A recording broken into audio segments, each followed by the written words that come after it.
Hello, and welcome back to Buckeye Wars. This is a series that I put together of what it was like growing up in El Dorado Hills, California, back in the 70s and the 80s. Excuse me. Did your school have summer camp? Boy, we did. I think I went twice. And, boy, that was something else. Most schools that I've heard of in our general area did summer camp up at Sly Park. And for whatever reason, the camp that I went to wasn't Sly Park. I believe it was a camp up near Forest Hill. And boy, we had fun with that. I remember a couple of specifics about it. In the evenings, we would have everybody gather around a bonfire, and we would sit on logs, and there was some singing, and there was the different cabins would put on skits,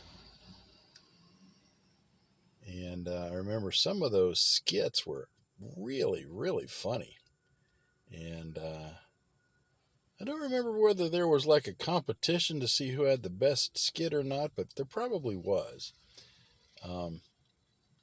But I remember the camp leaders teaching us songs. I remember one, there was a bear away up there, a great big bear away up. And there was another one, found a peanut, found a peanut, found a peanut the other day. Good God, that's been like 100 years ago, and I still remember these songs from camp. And there was a like a meeting hall where during some of our spare time during the camp we could go on in there, and they had ping pong tables, and everybody liked to play ping pong, and some people were better than others, and there was like ping pong tournaments going on. Let's see, what else do I remember about camp? Oh yeah, one of the teachers, when we were hiking, showed us a kind of a rock that he called soapstone. And we gathered up some of those soapstones. And when we got back to the camp after our hike, he showed us that you could take and carve that. The stone was soft enough that with a little patience you could whittle it and make things out of little sculptures. That was awesome for me because I liked bright, shiny, pokey things, knives. And I like to carve stuff, like to whittle. So being able to carve a rock and make it into something that looked like a little statue, yeah.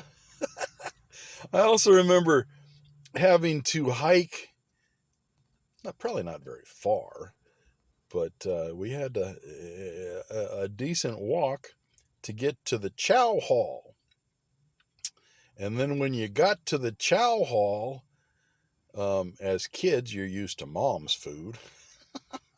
And the food was weird. I remember the Jello.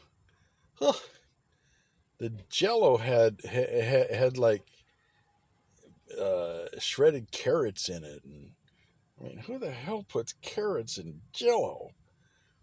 But everybody sitting in a big old room, sitting at picnic tables, and having your dinner together, and it was different. But I remember some of those hikes. I remember we were told that we were going to go on a really long hike, and you had an opportunity to swim because we were going to hike to the river.